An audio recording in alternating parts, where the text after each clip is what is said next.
So ayun, good morning po muli sa ating lahat. Ayan, welcome back po muli sa ating munting YouTube channel, Sherwin TV. So ayan, ngayong umaga po ay tayo po ay pupunta na naman ng ilog. Siyempre, dala-dala na naman natin yung ating magic haldok. Ayan, umaga po tayong bababa sa ilog para makaano tayo, makarami na naman. So ayan, tara guys, let's go!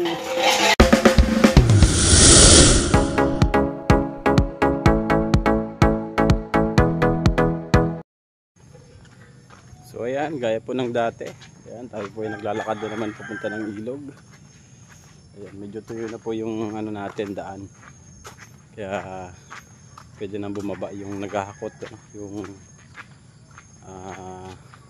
chariot, ayan, hauler, tsaka yung multicab. Ayan, naghahakot po kasi dito multicab. So ayan, kasi po tuloy-tuloy na po yung init, nasa 2 days na po siguro, pang 3 days na yun na tuloy-tuloy na yung init. Kaya medyo maganda na yung daan natin. So yan, kung makikita nyo po ay medyo tuyo na yung mga daan natin. Ayun. So ayun, papunta natin ang ilog. Dati talagang hukay-hukay po ito. Ayun, natuyo na yung daan natin. Hanggang doon sa ibaba. Ayan. Hanggang doon po yan sa ibaba doon. Yan. Pakita ko lang yung yan, hanggang dun po yan, hanggang dun sa pinakadulo doon. Yan, pwede pong kumuha ng buhangin doon.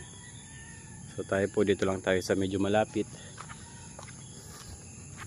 para hindi naman malayo ang pagbubuhat. So yan, ang aga na naman ng mga kaklase natin dito. Naririnig ko na yung boses sa baba. Oh, ayan Ayan po yung always maaga po si Iboy. Isa na yun dyan?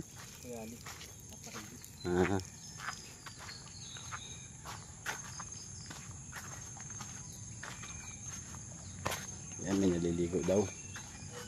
Ayan yung iba pa natin kasama, ano pa sila ng baka. Ayan, kumbaga dito sa amin sa Bicol ay naghuhubo pa ng baka. Ayan, sa iba naman ay nag-uula. Ayan, ayan sila. Ayan. Nag-uula pa sila ng baka.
Di pa man yan mabal ng siko.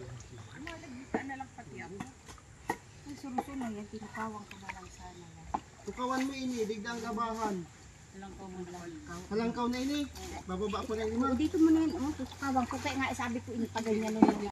So yun guys, pauwi na muna tayo kasi tanghali na naman. Kukunin ko lang yung ano dito. Tinago kong buko. May tinago kong buko ay may nagkuha kanina. Ayan. Nanghingi tayo. Tinago ko muna kaya dinahanan ko ngayon.